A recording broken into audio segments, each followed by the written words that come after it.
So now that we got blessings for sure from Lord Ganesha, Lord Muruga, and Amma herself, Shakti, right? So let's move on getting blessings from the Father. Who is the Father of Ganesha and Lord Muruga, right? None other than Lord Shiva.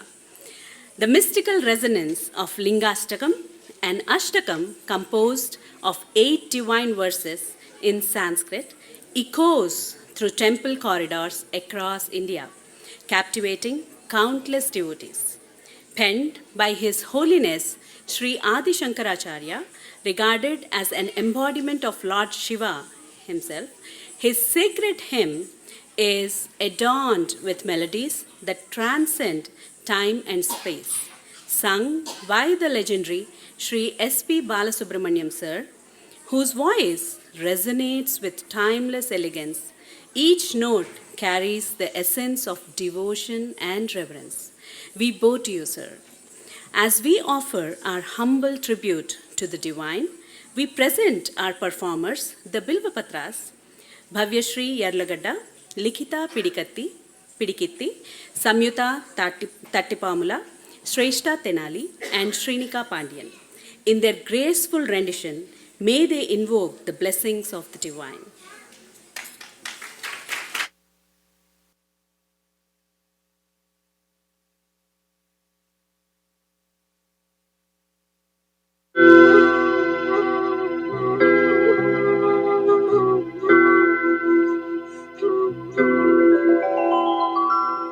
ब्रह्ममुरारिसुरार्चितलिङ्गं निर्मलभासितशोभितलिङ्गम् जन्मजदुःखविनाशकलिङ्गं तत्प्रणमामि सदा शिवलिङ्गम्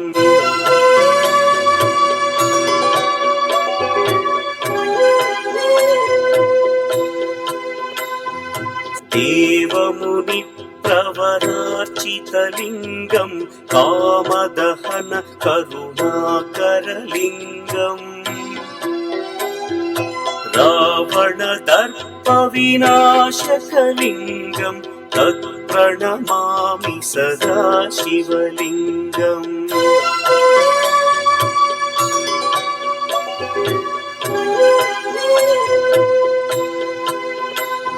सर्वसुगन्धसुलेपितलिङ्गं बुद्धिविवर्धनकारणलिङ्गं सिद्धसुरासुरवन्दितलिङ्गं तत्प्रणमामि सदा शिवलिङ्गम्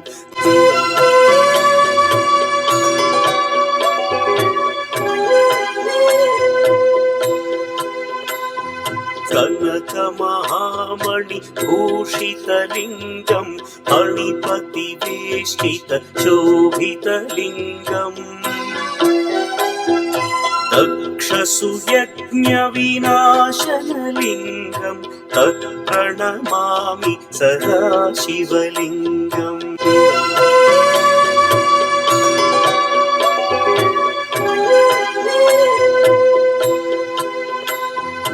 कुङ्कुमचन्दनलेपितलिङ्गं पङ्कजहार सुशोभितलिङ्गम् सञ्चितपापविनाशनलिङ्गं तत्प्रणमामि सदा शिवलिङ्गम्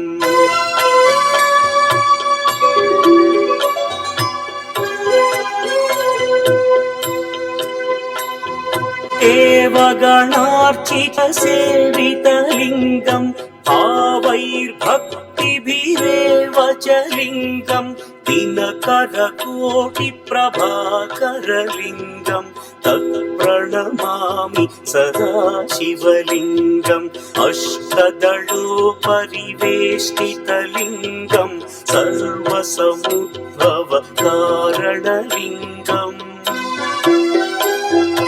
अष्टदरिद्र्यविनाशनलिङ्गं तत्प्रणमामि सदा शिवलिङ्गम्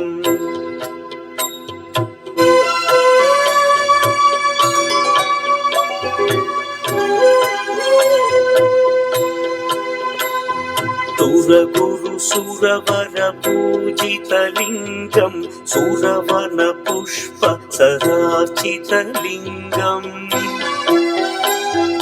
परमपदं परमात्मकलिङ्गं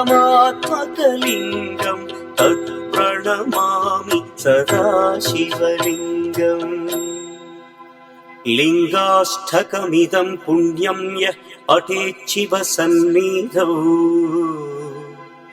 शिवलोकमवाप्नोति शिवेन सह मोदते।